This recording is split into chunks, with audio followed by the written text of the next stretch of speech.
whenever there's a job or a task to do. It doesn't mean for somebody who is 90 years old and has a hard time standing, pressure is getting up out of the chair. For somebody else, pressure is giving a speech in front of the CEO and the executive team. So you get as much energy, right? Pressure comes into the system in the amount needed to do the job. Hey everyone, it's Amy Lynn Durham, and you're listening to Create Magic at Work. Create Magic at Work is on a mission to equip senior leaders with tools they need to be a true quantum leader and actually understand what that means. Improve employee engagement, retain top talent, and transform your workplace culture to have less drama and stress. So let's start making magic.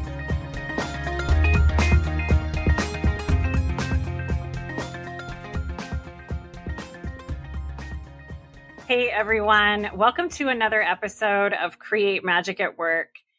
Today is an interesting day for me. I'm in a new space after, like 3.5 years. I moved my office yesterday on the full moon, and this is my first guest in the new space, bringing some new energy and a new vibe. I was open to the change, and so let me share who's with us today.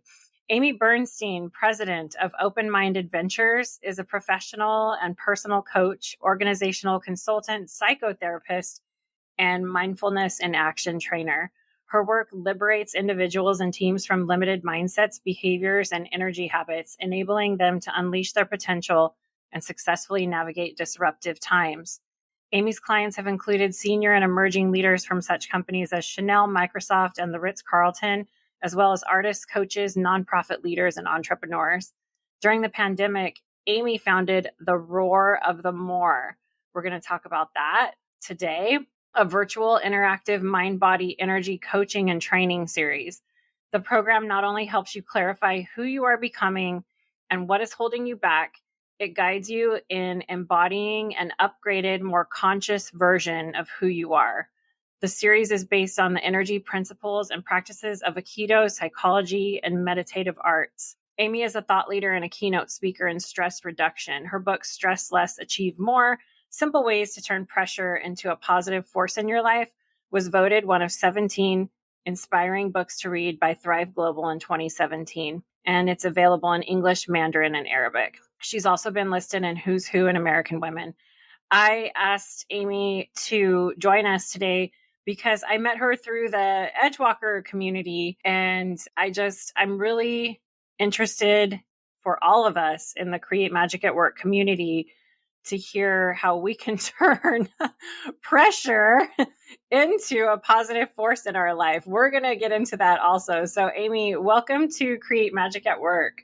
Oh, thank you so much, Aimee. Thanks for inviting me. Yeah, I'm really intrigued that you're here because we haven't talked about some of these topics on the show yet. So I'm excited about that. Before we get started, is there anything else you want to tell the community or the listeners about yourself? Yeah, my life was changed when I was in my 20s by meeting a master Aikido teacher who taught me these energy principles and practices. His name is Robert Nadeau. And he wasn't just interested in Aikido, a martial art. He was teaching how the human system aligns to the universal system. He had the ability to shift dimensions and take his students with him. So I would have experiences that, coming out of the Bronx, I said, this couldn't be. This is woo-woo. This isn't real. But I had so many experiences that my whole perception of who I was or who I am and how I move through life shifted dramatically. So I am fascinated with that work, and I'm very glad to share it with you. Yeah, I'm excited to hear about that. That's very interesting that you had that moment in your 20s. Yeah, that's incredible, because some people that I think, according to the adult development theory, of course, we're human and there's all I'm generalizing right now. A lot of people don't have these moments where they sense this deeper sense of meaning in life, or perhaps the real experience of connecting with a higher power or higher self until maybe their mid to early 30s. It's kind of a cool thing that occurred when you were in your 20s.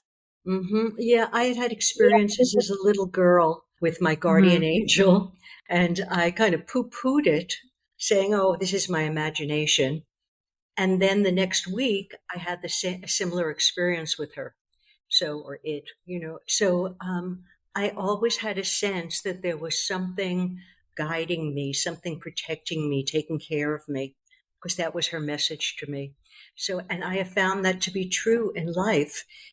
The more I am in contact with myself, rather than losing my attention in other people or the news or whatever it is, and bring it back into myself, the more that that is true, that in some way that I am protected and guided and all of that.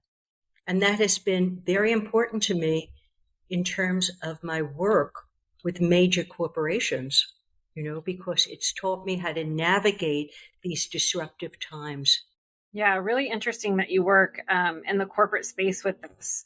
I love just like highlighting and amplifying like to everyone, like, hey, this stuff is in the corporate space and people are using it.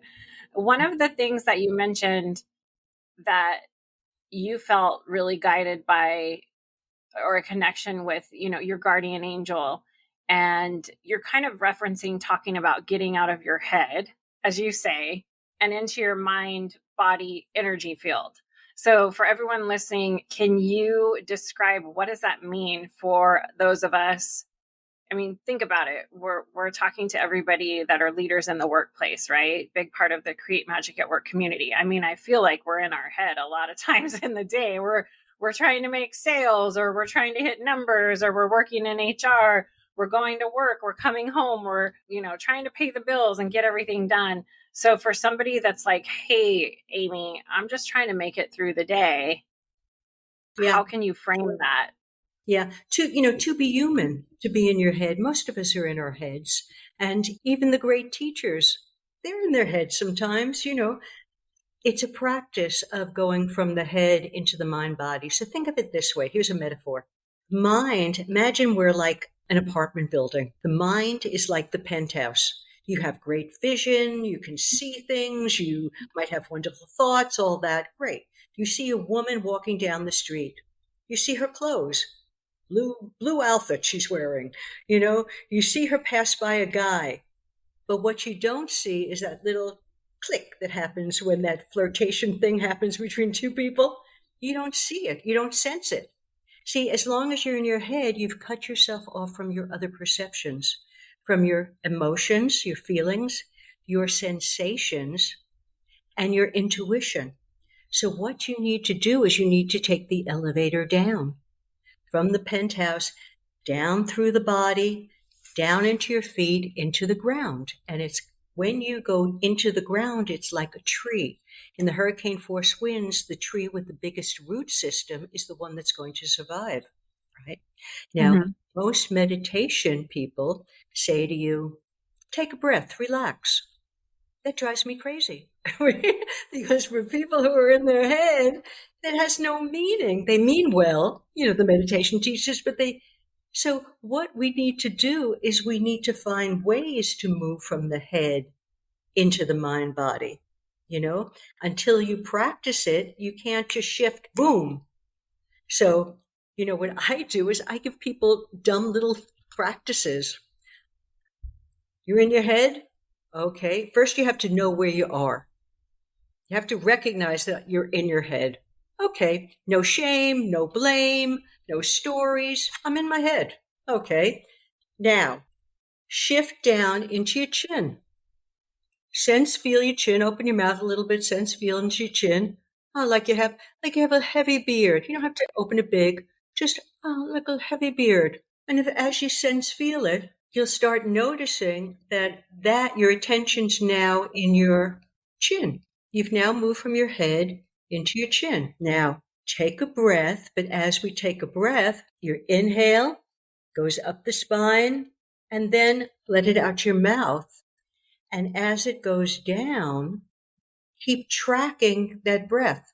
And when I say tracking it, not with your head, but in terms of feeling the breath and see where it stops. Wherever it stops, whether it's in your chest, your lower belly, your legs, wherever it stops, great. Okay. Now take another breath. And from wherever it stopped, feel it going down the rest of your body. And the more you begin to practice that, after a while, it becomes like a waterfall. So I use the words I've learned from my teacher, settle. So that experience of the energy coming down and the word settle have become imprinted in my nervous system. So now I can say settle, and Mm-hmm. it happens fast. Thank you for doing that live with all of us. I literally felt I was doing it while you were sharing, and I hope everybody else was too, if they were in a place they could. And I really felt like the settling. I felt the breath kind of stopping around my heart area, and then I felt it going all the way down. And we have this recorded now, so everyone listening can hit rewind and go back and go through it. I often find, like you were saying before, where someone just says, "Oh, just breathe."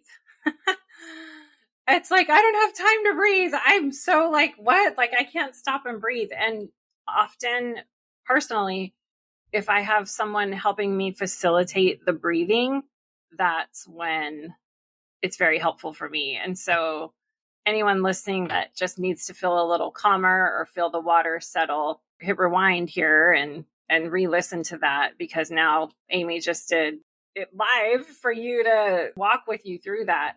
That was incredible. I felt a shift right when we were doing it. I'm glad you felt it. And, just so your audience knows, because a lot of people, I mean, most people don't really feel the breath coming all the way down, right? So they're not grounded. So any little stress or pressure, now they're back in their heads again trying to figure it out.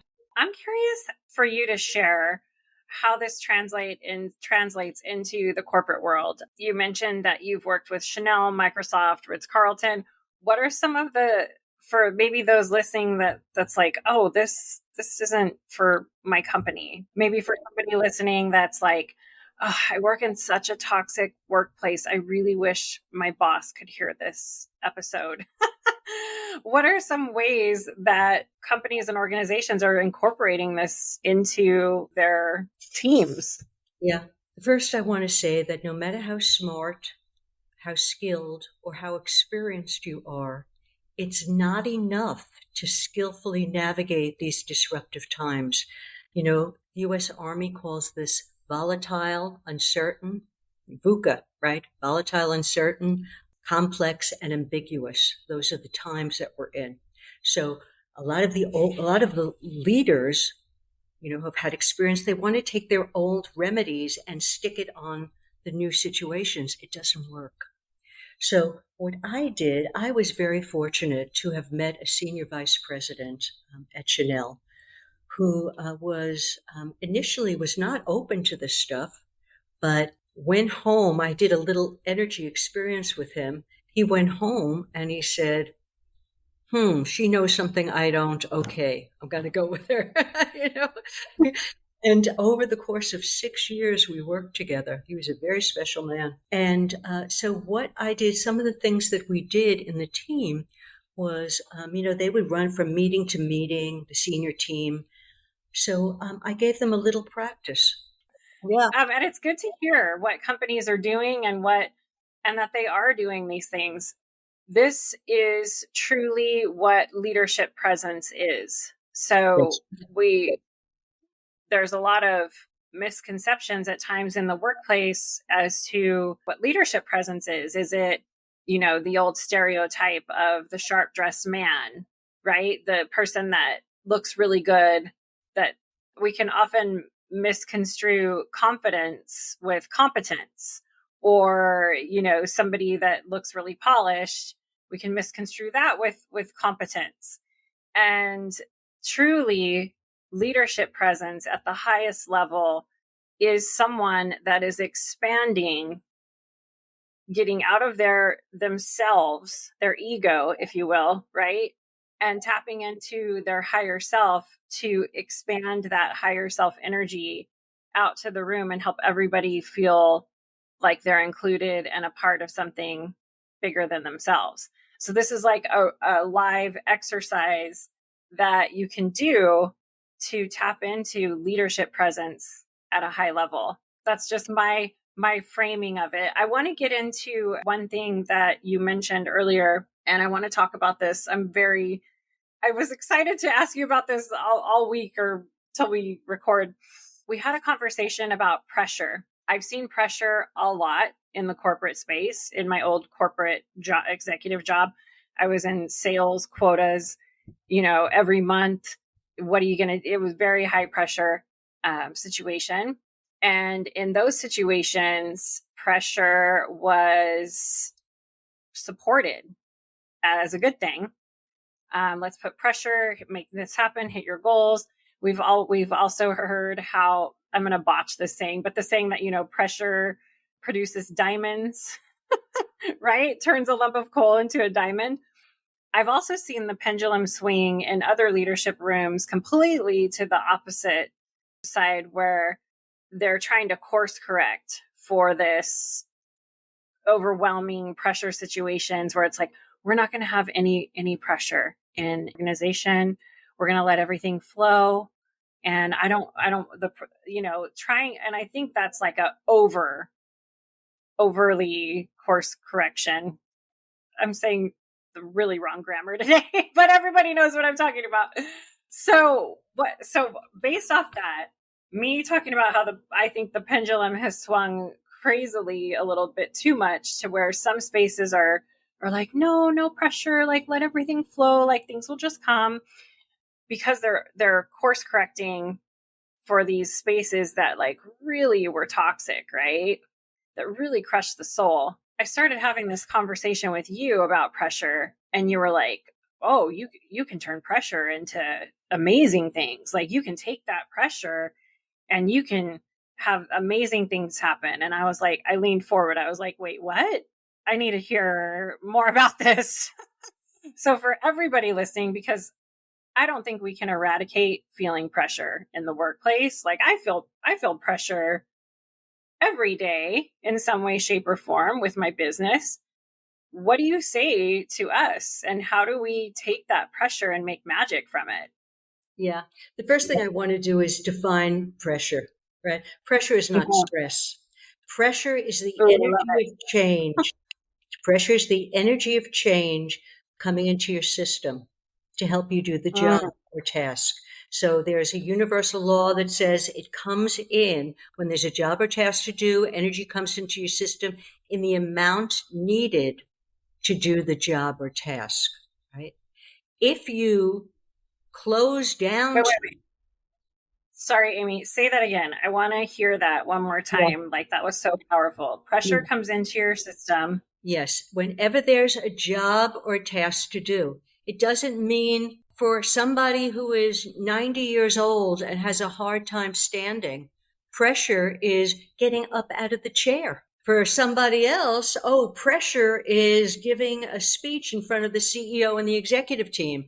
So you get as much energy, right? Pressure comes into the system in the amount needed to do the job.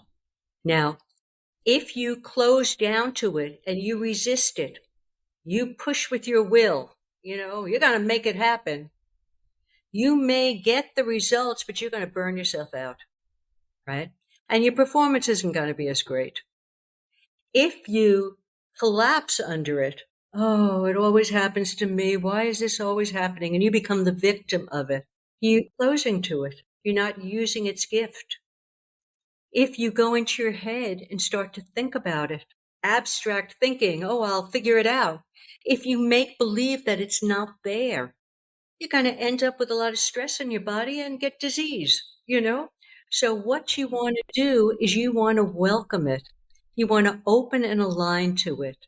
And when you do, you will experience high performance, aliveness, and a sense of wellness that comes over you, joy. That's when you can step into the flow.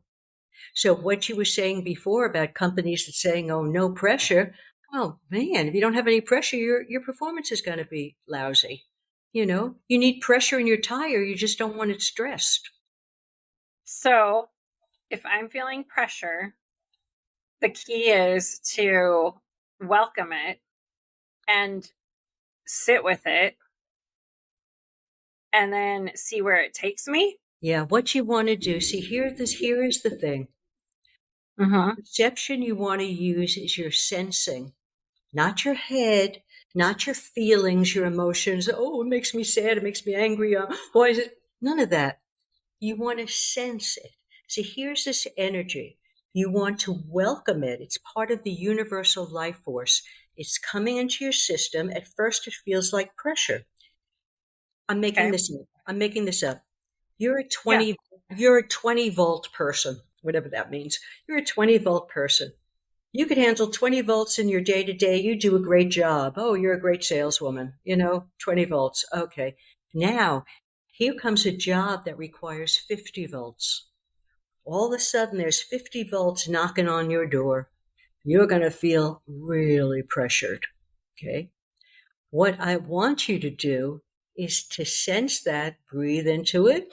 Yes. And open to it. Okay. Come on in. Yay. Expand with it. You want to be centered, rounded, and you want to open and expand with it. That pressure is moving you from the 20-volt person to the 50-volt person, the higher, what you call higher self. I don't use those words, but I understand what you're saying.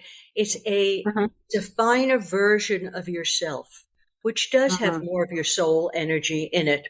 But yeah, you want to open to it. Okay. So I'll tell you a little story, dumb little story. I used to be a singer. I was practicing Aikido, and they had these retreats, Aikido retreats. And they asked me to sing at the Aikido retreat. So I was going to sing The Rose by Bette Midler, for those of you who know. And I practiced it and I practiced it. I had it down. I mean, I knew it, right? I go to perform it. I start to perform it. And, the pitch was right. I had the words, but it's coming through in a way that I never practiced it. And I'm scared. I'm like losing control. And I can't call a do-over. I'm in the middle of a performance, right? So what I have to do is just trust it and just keep singing and allow it. At the end of my performance, my Aikido teacher runs over to the stage, picks me up, and like, yay, hugs me. Because what happened was I entered the flow, and my ego, my past experience was going, what's that? What's that? But because I allowed myself to continue in the flow, he saw that, and my performance was excellent. I didn't know that, right? What happens is as you let go of trying to control, I say to people, control begins when you give it up. That's when you get it. When you give it up and enter that flow and have that trust, high performance happens, things happen, opportunities knock on your door. I used to live in a community that was on a lake. And one of the homeowners complained that they couldn't see the water because the weeds were growing very high. So the community, in its brilliance, chopped down the weeds. Results okay, right? Everything, the problem solved. No, because then what happened is the snakes started to come onto the property because that was their domain. So what they did was they got a trapper to come and get rid of the snakes. Problem solved, right? No, because then the rats came, which used to eat the snakes, right? They didn't have the food. They came back on the property. What happens is when you make everything is in energy flow. So when you make your decisions, and I shared this with my corporate clients, when you make a decision, you need to see the ripple effects of your decision, right? And as you make the ripple effects, oh, okay, we decided this is great for our division. Yes, and how does it affect other divisions? Yes, and how will it affect the customers? Yes, and how will it affect our brand? Yes, and whatever it is, keep playing it out because that's the energy fields as it expands. Mm-hmm. I love that story. Thank you for sharing that. We talk a lot on Create Magic at Work for the past 2 years about quantum leadership and what it means to be a quantum leader. And a big part of being a quantum leader is understanding the decisions you make and how they impact not only your customers or your clients or your shareholders, but your communities, and then rippling out to the effect on the planet and then humanity itself, right? So that was a great story, just kind of illustrating what not doing yes and can happen. And also take, just as a fun exercise at work, taking it all the way out. How far can we take this yes and? How far can we take where this ripple will hit from where we can perceive it, and just playing with that in a meeting or with a decision to amplify your effective decision making. A Yes. really, really cool way to illustrate that. Since we are talking about quantum leadership and decision making, we had a conversation, and this before I pull a card for everyone today. You mentioned to me offline, so I'm bringing it online or, in a private conversation, that you had a very strong feeling that women, in particular, were going to be leading us into a new world. Can you expand on that thought or what you meant by that? Yeah. The first thing I want to say is that it's my sense that the consciousness of the world is changing. Consciousness is energy. Energy has a frequency. As consciousness shifts, evolves, the frequency speeds up in order to break down the old for the new to be born. Clearly, if you read the news or whatever, we're in a period of breakdown, divisiveness, wars, whatever. So here we are going into this new world. What we need, as far as I'm concerned, is more compassion, more equity, more of we have been living in a male dominated world. Now, there are qualities of the male that are extremely important that women need to embody. And there are qualities of the female that the male needs to embody. So right now, what we're trying to do is to find a deeper, finer center where the male and the female energies come together in order to birth this new. My sense right now is that we need more female leaders to come through to help us break into this new world where it's more compassionate, more equitable, fairer, more loving, more peaceful, all of this. So my interest these days, I've been doing my Roar the More, but my interest also, I had the first women's development company in San Francisco in the 1980s to help them break through the glass ceiling. Now, yes, they got through the glass ceiling, but it's still not equitable. Women don't make as much money as men, even if their skill set is better. And as Sean Harvey, I know you had him on your podcast, Yeah. says, okay, men have an easier time. They go for learning skills, but they're not as open to learning personal development. Right? That's where the women come in. Right. And if you're in an organization where there is more of that compassion, more of that positive flow, you're going to feel it. You're going to be affected by it in a good way. So my sense is women right now have to come forth. And in order for them to do that, they need to expand their leadership presence. They need to know how to master their energy because, they're not just at work. They're also maybe taking care of the babies or cooking the meals or whatever they're doing elsewhere, taking care of their parents, They need to be able to handle that pressure of that increased job and to know how to navigate change and influence the politics of organizations. They need to bring a new level of wellness into an organization. You're spot on. I feel like you're spot on with everything you're saying, right?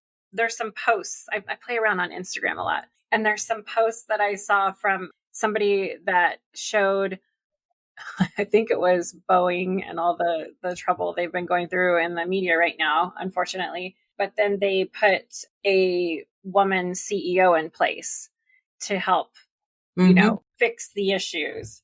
Yeah. And somebody posted on Instagram, and I'll find it, but it was like, oh, textbook move, company in complete trouble. And then they put the woman CEO in place to clean it up. And like, yeah, I just found it. Thank you, universe. Boeing just pulled a classic corporate America move and promoted a woman to clean up its mess. Yeah. Yeah. Interesting. And I was like, oh my gosh. Yeah. So and that this is what they're now calling, it's beyond the glass ceiling that you innovated, right, in San Francisco back in the 80s. They're now calling this pattern, researchers have dubbed it the glass cliff. Oh, interesting. Interesting, That's right? interesting. Yeah. So as they're seeing this happen with women as companies confront, issues or complaints or problems, there's a pattern emerging where they will, in times of crisis, male-led companies often pick women and people of color to try to right the ship, and it's called the glass cliff. So that's kind of like what's on the edge right now, or what's on the horizon. And this is a quote from Sally Krawcheck, who's the CEO of Elvest. She says, it's not that women are unable to lead, but leading in a time of crisis is more difficult and more precarious than leading when everything is great. Yeah. And so something for everyone to think about. I'm going to pull a card for you from the Create Magic at Work journal prompt card deck that you can find on createmagicatwork.net in the shop. And I was like shuffling through the deck as you were sharing to see if it would like pick up like some good, some energy that everyone listening needs to hear. And so the message today, no matter when you're hearing this, is we got a reward. And there's a little illustration of a bubble bath on there. And the affirmation is, I take time to reward myself for the work that I accomplished. I think that's really fitting since we were talking about pressure in a good way, and taking it to elevate yourself to that 50-volt person from the 25-volt person, and everything that you've shared and all your wisdom. So, question for you, Aimee, for everyone listening: what are some ways that you would offer, maybe some newer ideas that we can reward ourselves for work that we've accomplished, really taking that pause instead of just like moving on to trying to achieve the next goal? Yeah. One of the things I would say is treat yourself like a loving mother. So whether you accomplish the goal, whether you have a setback or failure, to go, hey, good job. If you accomplish it, hey, great. Good for you. If you didn't, it's okay, honey, because now you learned some stuff in order to move forward. Good. I'm proud of you. Right. So I would say first thing is to love yourself, not with your ego and not your smaller self with a small s, yourself with a capital S, your essence. You're perfect the way you are. That essence is perfect. And we're so used to looking at our smaller selves and, oh, am I smart enough? Am I winning enough? Am I making enough money? Am I pretty enough? That we forget our essence. So the first thing is to remember that essence and to love it, to talk to it. So that's the first thing I suggest people do. Yeah, that's a good one, because I think we think of reward as like, let me go to a fancy dinner and celebrate, or let me Yeah. go get a massage, but I think if it starts with your advice, that's where we're really going to feel inner peace and fulfillment Yeah, and moving forward. it builds on each other. See, I love to go out and get a new dress or a new pair of pants or whatever it is, a new Nikes, whatever. Yeah, hey. But you know what? A week, 2 weeks later, I've forgotten it. It doesn't turn me on anymore. I just, it's just another piece of clothing, Point. another dinner. Yep. Hey, you know how many dinners I've had that were good, But when you start rewarding your essence by acknowledging it, it begins to build on it and you begin to have a greater relationship with yourself. Now, what I do is when I meditate and say I'm having an issue. I'll say to myself, I'll cool myself out. I'm meditating. Yes, I'm in my body. And now I'll ask the question of myself, what guidance can you give me to deal with ABC, whatever my problem is or my issue is? Okay. And then I shut up and I just hang out, and oftentimes I'll get some idea or call her or whatever it is, So as Mm-hmm. you build that relationship, things begin to open for you and you begin to magnetize, because the version of self that you're used to, right? As you get closer to the finer version of yourself, it affects everything in your life, your physical, your success, your everything. So create a relationship with yourself and love it. Yeah. Aimee, thank you so much for being a guest on Create Magic at Work and sharing all of these generous insights and all of your wisdom that you've gained along your journey with everyone. If people want to connect with you and, see what you have going on, how can they reach out and connect with you to learn more? Yeah, I would say go to my website, www.openmindadventures.com. And I want people to know, you can book a discovery call for 20-minute free coaching, or you can look at my Roar of the More training series, which is an 8-week series. It's an evolving leader to evolve the consciousness of leaders, mind, body, energy, mastery. Right.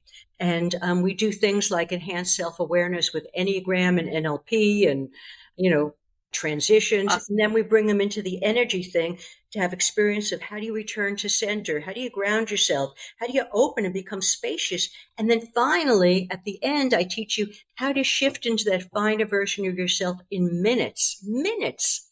I never coach anyone, do a presentation, do anything, go to the dentist without doing that shift into a finer version of myself, So if you're interested in any of this, please contact me. No charge. We'll just talk.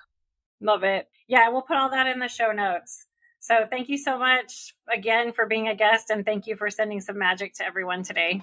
Thank you. Bye, Aimee. Bye. I want to thank each and every one of you for coming back every week to listen to a new episode of Create Magic at Work and really helping to support and advocate for healthy leaders, workplaces, and lives for all of us. If you want any information on how to connect with me, click on the link in the show notes. You'll get access to all of the social media links for Create Magic at Work. Stay following along for more amazing episodes where we help you improve productivity and profitability in the workplace and decrease stress. Sending magic to everyone, and see you next time.